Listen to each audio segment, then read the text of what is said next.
We are joined by Georgia head coach Kirby Smart, along with student athletes Stetson Bennett and Kavan Bulliard. Following an open statement from Coach Smart, we'll take questions for our student athletes first. But Coach, the floor is yours for an opening statement. Yes, it's Javon Bullard. I want to make sure we said that correctly. But these two young men are special to our program. They've done a tremendous job. I don't know that we have two players that embody toughness more than these two guys. Bullard's had injuries throughout the year. Has done an incredible job. Stetson speaks for himself. The way he leads, the way he prepares, his mental makeup is such of a quarterback that believes he can make every throw. And what he did tonight was truly amazing. I mean, probably had his best game of his career, in my opinion, with some of the checks he made, some of the decisions he made, just really elite. I want to thank our fans for traveling all the way out here. I hope they understand the message I'm about to say. They can't take it for granted. You know, you can't take opportunities like this for granted, and they showed up in full force, and they better never get tired of it because we need them here. We need them to back us, and you can't become complacent as a fan, and we can't become complacent as coaches. I'd also like to give a shout out to my dad who wasn't able to make it, and he and my mom are back home, and I didn't say anything about them earlier, and I miss them, and I wish they were here to celebrate it with my family and myself, but I know it was the right decision. So I love you, Dad, and love you, Mom. With that, I'll open it up. Thanks, Coach. Again, we will start with questions for our student athletes first. We'll start over here on our far left. Donnell Suggs, the Atlanta Voice. This question's for Javon. Have you ever played a better game than you played today? I can't really answer that right now until I look at the tape, but it's a blessing to be up here speaking in front of you all tonight. Next question from back here on our right.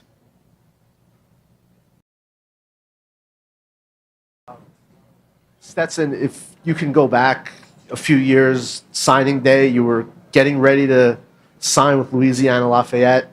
Georgia called you. You ended up signing with them. What would you have said if someone at the time told you what would happen since then? I mean, I wouldn't believe them. I don't know. I would have been like, good thing I signed with Georgia, you know. Take our next question from right behind. Question for Stetson. Coach Smart calls that timeout when you're coming out of the game. Just what was the emotions like in that moment walking off the field? Yeah. The huddle, because I told all the guys, they're like, what are we doing? Why don't we have a play? And I was like, well, they're going to let me walk out of here. And but in the huddle, you know, just as simple as it is, just one last huddle with the guys, you know. And that was special. And coming off seeing Coach Smart, that was really cool, and I appreciate that. It's the first time he's ever walked off that I was hugging him. Yeah. Go right here to our right in the middle aisle. For Stetson, right down the middle here. What plays did you check off that Coach Smart was alluding to, and do you think this was your best game? I mean, there were a few ones, just what he was saying, some that we had shots where we checked to a run because the look wasn't there, and a few where, you know, actually the one before the touchdown to AD, before the half, I checked that a post, I actually missed that one, but you know, there's some other ones in there. And as far as best game, I don't know. I don't know. Again, I'm going to watch the tape. I'm going to enjoy watching this tape, and we'll see after that. He saw a max blitz, and he beat the max blitz and ran for a first down in one of the biggest plays of the game, which takes a phenomenal athlete, and he knew what was coming, and he set the guy up. And he did a change of protection and made an elite throw. He schemed up a run, ran a midline run, which nobody runs. He ran for a touchdown because he's got a tackle that's like a tight end out there in Broderick. And when you got a quarterback that can do the protections and check things and know what the defense is doing, but yet still beat you with your feet, you got a high-level quarterback. And people have slept on Stetson Bennett for too long. He needs an opportunity to play for a long time at the next level. Next question from the aisle right here to our slight left. Hey, Stetson. There's people saying you're the best quarterback in Georgia history. just when you hear that, what does that mean to you to even be in that conversation? I mean, there's so many different variables that go in, scheme, players around you. I mean, I've been with Monk for 3 years. We brought back pretty much the entire core of our offense from last year, so we were all clicking. So I don't know. We had a really good offense. It makes me proud, of what I've accomplished when I hear that, because it means I've done some things right. But I don't know if it's accurate or not. We've had I grew up watching Murray and Stafford and Shock and Green, and who's to say those dudes were all, amazing. Go back here to our far left in the back. Stetson, I know you didn't want to talk about the NFL. This game was over. This game's over. Career's over. What do you want the NFL to know about you as they begin to scout you for that level? I don't know. I've been here long enough. I'm sure there's some game tape. I don't know. I'm a hard worker, pretty good at football, smart, but they'll see that. I don't know. That'll take care of itself. Today, we're national champs. I'm going to go right here to our right in the middle. This one's for Coach Smart and you, Stetson.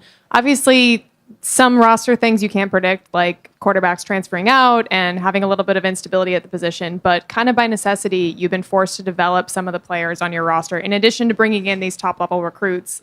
And I know football is a development game as much as it's a recruiting game, but, where do you think in that balance this team falls? And, how important was, players getting better under you to being able to get back to this point of back-to-back titles? Well, it was a big part. You lost whatever it was, 15 draft picks, and however many portals. You guys have reported it over and over, and we didn't gain anybody. So the development part was super, super important. I'm going to tell you another important day was about 3 days from right now last year when he came in my office and he said, I'm trying to decide if I'm going to come back or ride off in the wind. He goes, I don't understand. Everybody's telling me that I should just ride off in the sunset and be the legendary quarterback that won a national title. He said, that's just not who I am. And he's like, I don't get it. Why should I do that when I have an opportunity to play again? Like why don't we go win it again? And I'm kind of thinking, well, that'd be nice, but we lost 15 draft picks. It might not be that easy this time. And he had full conviction that he wanted to come back and go opposite of the mainstream. Like all he wanted to do. He was here, I think, a year with Jake, and he knew that Jake had left early, and he brought it up to me, and he said, I want to play. I want to go play football and prove to people that this is no fluke. We can do this. And he did everything he said he was going to do. We're going to go back here on our left. Again, as a reminder, we're going to wrap up student-athlete questions first. Hi, Stetson. Tonight your team did something that hasn't been done very often in the history of college football and hasn't been done in a number of years. So what's that feeling like for you to achieve that? Yeah, it's special. It seems like for the past 3 or 4 months we've been looking, see if somebody could beat us, and we just, ran out of games. Nobody could. Next question over here on the aisle to our left. Yes, Stetson, I know that it's tough to put things in perspective right away, but given the trajectory of your career and the ups and downs and leaving and coming back and fighting to be QB1 finally, and then having the success you've had last year and this year, how do you put it all into perspective? And do you feel like maybe you're kind of an example for all those other grinders out there that are facing the same battles? I don't know. I think the coolest thing to me is in 20 years when this is cool to us, we all come back and we're talking about how Bull intercepted that ball before the half and then I threw it 80 for a touchdown, right? That's the coolest thing because this team loves each other. When Coach Smart says he's never had a group like this, obviously I hadn't been in this, whatever. He's right. We love each other. Every single person on this team would do anything for each other. And, it's a special group, man. All right, we'll continue with questions. We are going to keep the student athletes up here. Please just let us know who your questions are for. We will address Coach now as well. So we'll take our next question from right over here on the side. Thank you. Hey, this is for Javon. I know your days in Milledgeville weren't that long ago, but just a few years ago. Could you have then possibly envisioned the kind of stuff that you were doing out there in the first half tonight? As a kid, you always dream of moments like this. And just to see those moments and accomplishments and things like that come true, it's just a surreal feeling. I'm extremely blessed to be in the position I am, and I just thank God for it every day.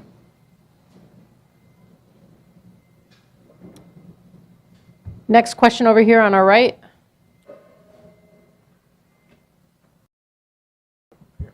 This question is for Kirby. Kirby, two questions. First of all, as I understand it, Stetson would not be eligible to be in the College Football Hall of Fame because he's not an All-American. Is that a rule that should change? And secondly, have you had a chance to talk and connect with your father tonight? I have not connected with my dad. I would love to. I feel bad I didn't take the opportunity when I had TV coverage to say something, but I know he was still watching then. He's probably in bed now. But I promise you, my dad doesn't need any accolades or pats on the back. He hates them. So he gave it to me honest. I can promise you that. But the Hall of Fame thing, I have no idea. I would like to say congratulations to Coach Richt, who got elected in the College Football Hall of Fame today, I think. And I texted him earlier and so happy for him. And he texted back immediately, kicked that ass tonight. And I knew he was behind us and really happy for him. But should this guy go in, that's a long time away. I think 20 years from now when he comes back, we'll be able to talk about that. But again, I don't know those prerequisites. I know he's got GOAT status in Athens, Georgia forever. So next over here to Bill. Coach, you mentioned not taking things for granted, and I know several players and yourself said that people doubted you this year. Now you'll go into a year where you'll probably be number one across the board. So what's the biggest challenge for this program? And I know you don't want to talk about a three-peat, but going for that next one.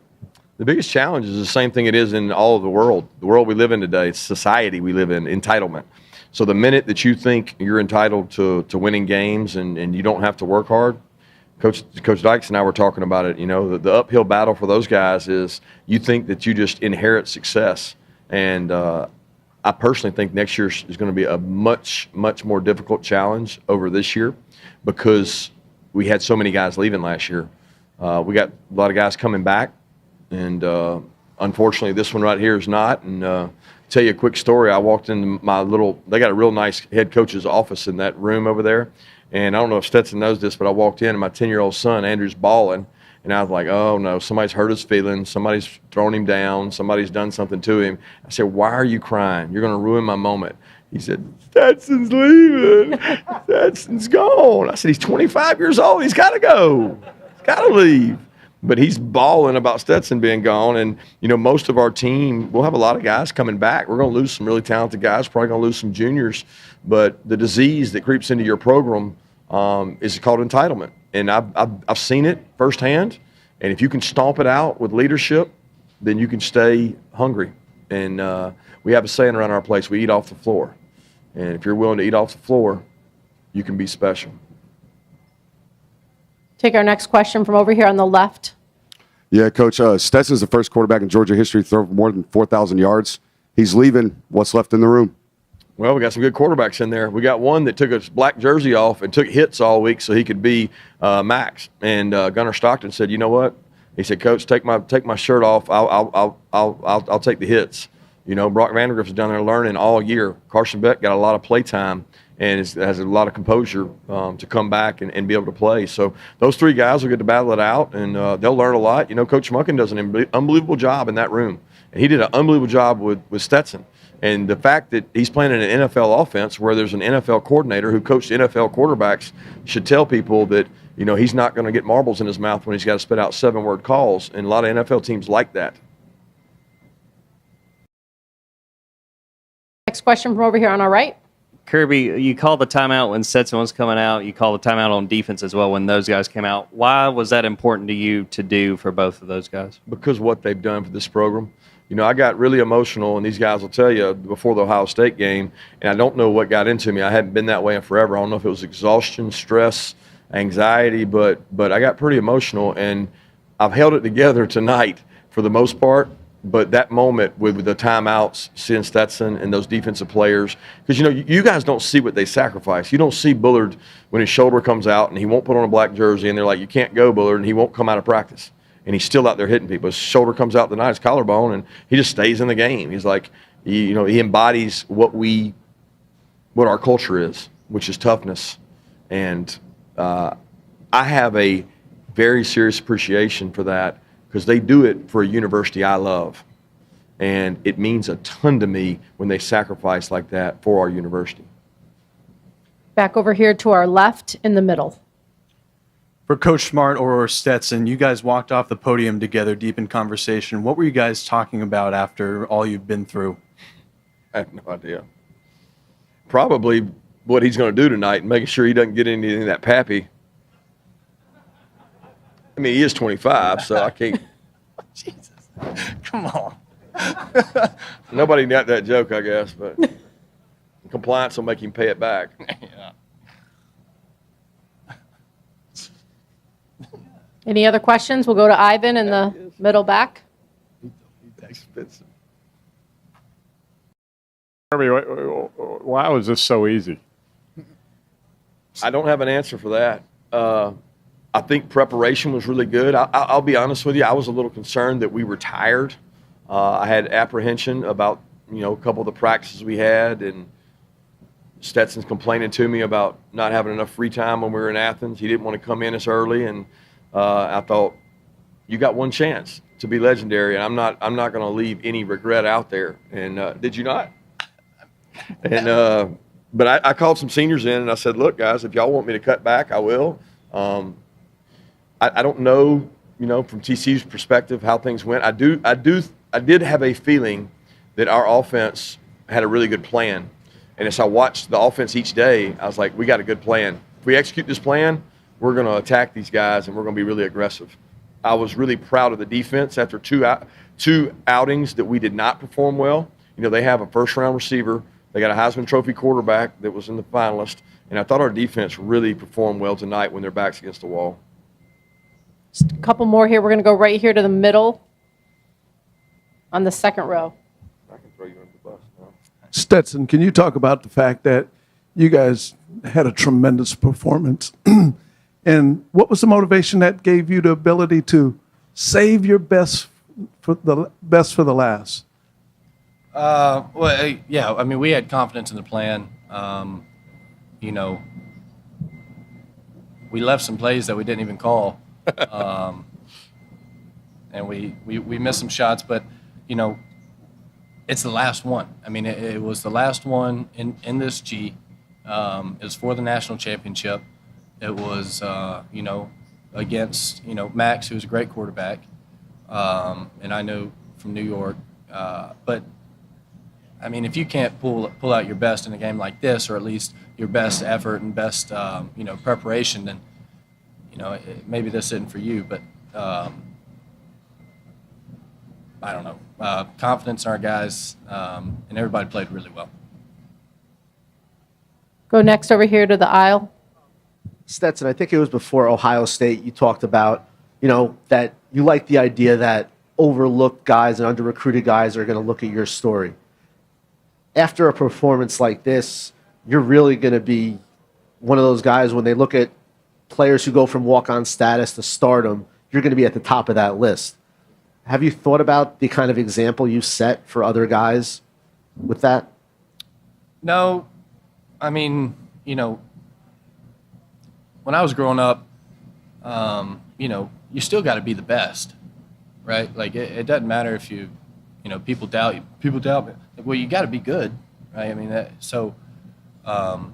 I always used to, I enjoyed, growing out my hair, wearing glasses, and then going and winning the camp. Like, that was, my thing. So, if you are an under-recruited guy, you are soak that up, but, you still got to be the best. Go, be spiteful out there. Be a dog. You got to. But, hopefully in 15 years, there's some kid out there who's being a stud, and he remembers watching us play. Next question right here, same area. Yeah, Kirby Smart. What's the significance of this team going 15-0 mean to you, and why was this team able to do that? The significance is no blemish. You know, I don't know, I had 4 national championships at Alabama, and I don't think we had but one that was undefeated, and that one was really special.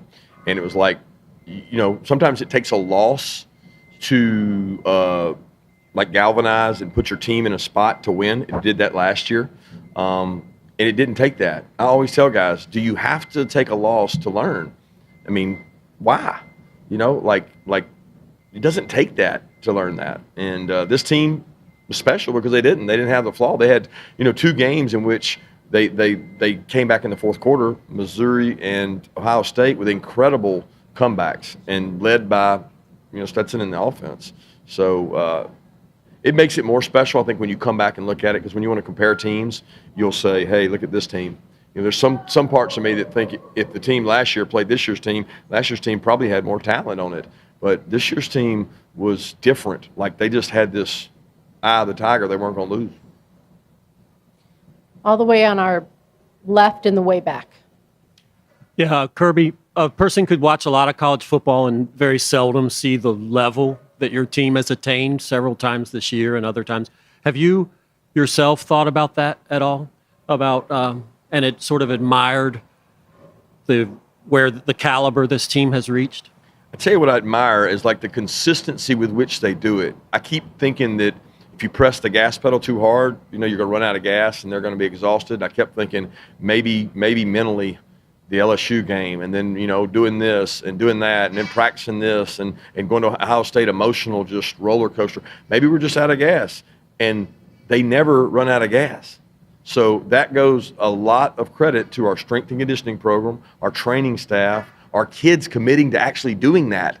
Like they actually go out and hit each other in the 15th week of the season over and over again, and they enjoy doing it. That's just not normal in today's day and age. People want an easier pathway. So the coaching staff, Coach Monken and his offensive staff, Coach Schumann and his defensive staff, and then the special team staff, wow. I mean, every week they brought it. They brought a great plan. They brought a unique plan and made the most of the players that we have. We had a lot of guys injured during the year. The receiving corps just was, it's like a luxury these last 2 games. I'm looking out there, I'm like, we're throwing Arian out, AD out, Ladd out. It's like, you got all these weapons that really helps you to be successful. And that consistency and performance is hard to find. And I do admire the people that buy into what we sell in our organization. Last question right here on our right, standing up here. Kirby, kind of following that up, I know it takes great players and a lot of work on the right plan and everything, but can you just sort of step back and sort of say what it means to you to come back to Georgia and build a dominant program? Yeah, it means everything. The University of Georgia meant so much to me. And I'll never forget the speech I heard Billy Payne give and how much Georgia meant. He met his wife there, and he gave back to the University of Georgia every way possible. He helped bring the Olympics. And then when you say all he wants to do is give back to a university that gave to him, I wouldn't be who I am today without the University of Georgia. I was lucky to get a chance to go to University of Georgia, and I want to give back to a place that has meant so much to my life and to my family's life and has given so much to us. So I don't think you can do that without honoring them with how you work and the standard you try to set. And that's my selling point. I do want to say one other thing before we finish. Is that the last question? Yes. I promised our guys, and y'all know I did this, and y'all tell them, somebody write a really good article, because our defensive scout team did the most unbelievable job. When we got TCU, I called them all in. I had the coaches meet with them.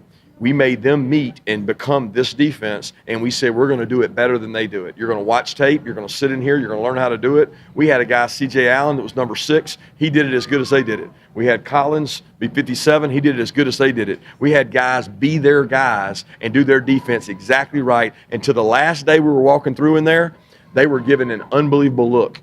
That set our offense up for success. Scout team makes a difference. and we had a hell of a scout team to give these guys a look. Thank you guys so much for the coverage this year. Congratulations. Thank you. That concludes our press conference.